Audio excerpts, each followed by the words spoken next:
be off to the doctors.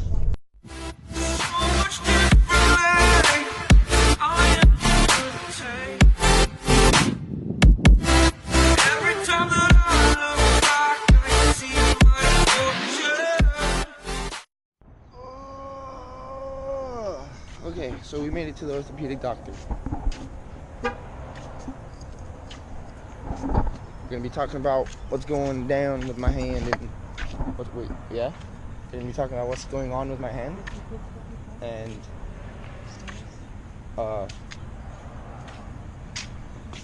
that's pretty much it, right? Oh, well, all right then.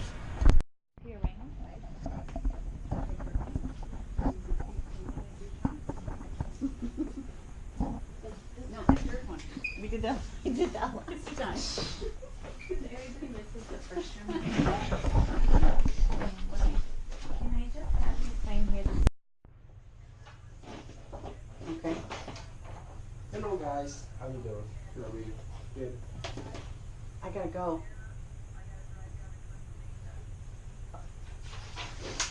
Okay, that's fine. The doctor's in here now. I gotta go. Okay, perfect. Okay, bye. Sorry. So it's his mom. Okay, done. So, what we're planning on doing next Tuesday, it's gonna be a dicey case, it's gonna be long, and you see your bone how it broke into 3 pieces. Skateboard is shaped like a boat, like this. That's what it's supposed to skateboard. Yours like this.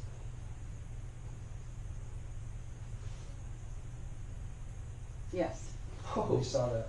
Wow. We saw that on X-ray. You were just too Overwhelmed. overwhelmed and coping with it. This part right here is pretty much dead. There's no blood supply to that, so that's gonna be gone. So now I have to put some bone graft in here and line this up and put a screw across it. Okay. And that's it? Oh, It's not quite that simple. getting exposure to here and putting a screw and stuff here is not that simple. Plus, you're gonna have some pain on your hip, maybe more so than your wrist, because what I do is that I don't, like I'm gonna take a little piece of this, the bone. Let's just say this is the bone, right? That's bone marrow in here. This is where all the progenitor or like. Can I get what you're doing? He wants to keep the paper? No.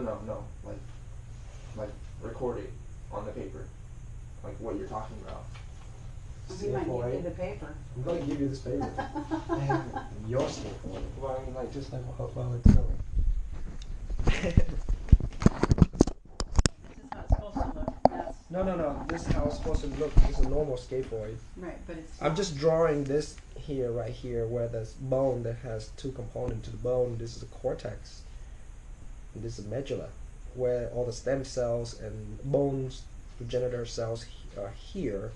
So what I do is that in your iliac crest, I'm going to take a chunk like this.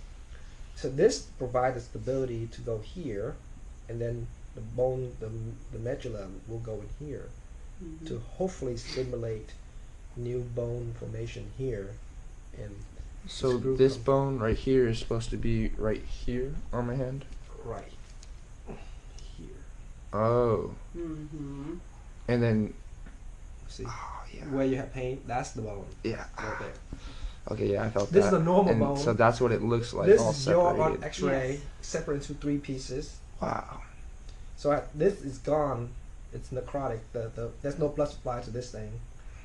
There may be no blood supply to this thing, but we don't know until later. I'm going to try to explain this as easy as possible, the way the doctor explained it to me, and because I know that in the video it was kind of hard to kind of figure it out. So what he was saying was this bone right here is on the side of my hand, or inside of my thumb right there, and it doesn't look like that. And I know that this looks like just a bunch of shit, but this right here, this bone, and then this bone that's right here, and then this one is supposed to look like that all in one, but it got cracked and it's all in pieces like that. So what he's saying is this one right here is completely dead. There's no blood going to it. It's just a dead bone inside of my hand. This one they're not sure of. It could be dead, but they're gonna figure out when they open my hand. And this one is not dead, and it's still alive, and it's still good. So what they're pretty much gonna do is right here. You guys saw this in the video, and this is pretty much what my hip bone looks like. And so he was saying that this is the first layer of your bone, and then you have your the matter inside of it, and then this is the outer layer on the other side.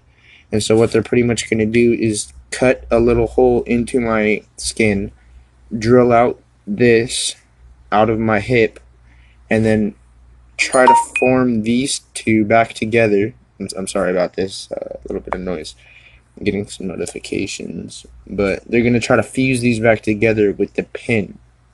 And if that doesn't work, then they're going to end up fusing my wrist, and it's not going to work at all. I'm probably not going to be able to move it at all as much as I am right now. This is my movement right now, and there's a little bit of pain when I do that, but it's been a while, so it hasn't really been hurting. But so yeah, that's pretty much what's going to be going down with my hand. So let's get back to the video. There's no blood supply to this thing. There may be no blood supply to this thing, but we don't know until later. And then what we're trying to do now is attempt to salvage this, is to get like a big chunk of the iliac bone grass. Do this. Some people suggest to do a bone flap, which means you get a piece of bone with blood supply to it and to put it here. It's a very extensive surgery, and it may cause some instability of your knee. I already have a bad knee.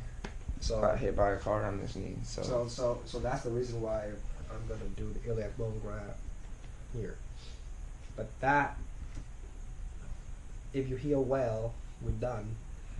But just so you know, it may not be it may not heal well, and then in the future we have to go and do this bone thing, this bone flap. in the future, we have to go and do that anyways. No, we don't know until we see how you heal. Okay. What? I just That's like why this thing, when it fracture, everybody jump on this thing like, right away. You get fractured, that's like, it's almost like acute emergency.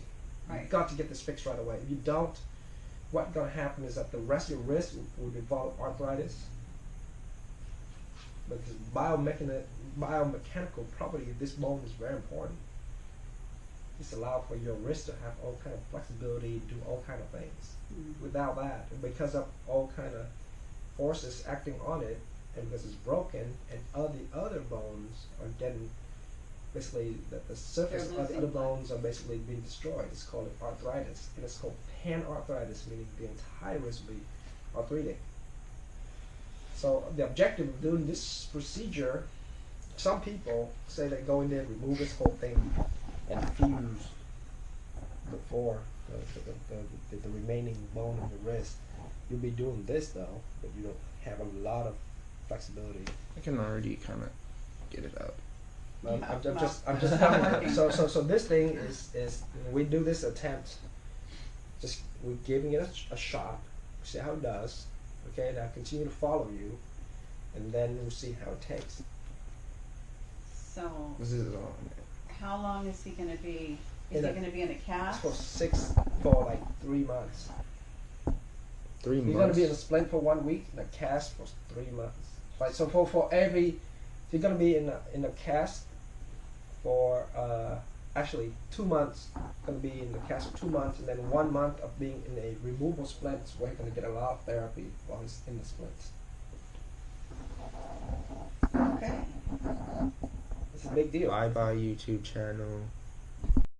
Not really the end of YouTube, guys. But just kidding. This isn't as complicated as you think. You should have seen what they did to my back. But I may die No, you won't. next Tuesday. I swam 30 laps a day, or every 3 days a week, to build my lungs up. Sure. She was telling me that I gotta stop smoking and work on my lungs, because the problem is with during surgery is apparently some people stop breathing, I guess. So, yeah. I just want to point out, I'm sorry that I haven't been posting for the last week. I got really sick and I wasn't able to go out riding or pretty much do anything. So that's pretty much what has been going on. Right now we are at the gas station and we are obviously getting gas, and we're gonna head back to the house. And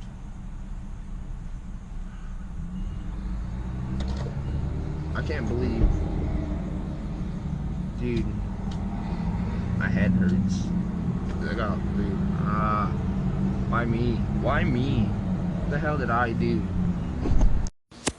Pretty much what I'm saying here is that that's my dog Wiggles, and I found her from my friend and kept her in the garage and fed her hot dogs and cereal for 3 days. And eventually my mom let me keep her, and she found her from, I was giving her a bath in the bathtub, and she started whimpering like crazy, and she came into the room and was like, "Oh my gosh, there's a dog in here. What is the dog doing in here?" And she dried her off, and then she was just this big old puff ball of hair and just this tiny thing that fit inside of your hand. Her head was no bigger than a tennis ball. So my mom fell in love with her instantly, and ever since then she's been here and hasn't left, and she's a little puppy, and I love this dog. She's almost 3 now, but I'm gonna show you guys a picture right now of her when she was little. She was honestly this tiny little thing. So I don't know. Hope you guys enjoy it.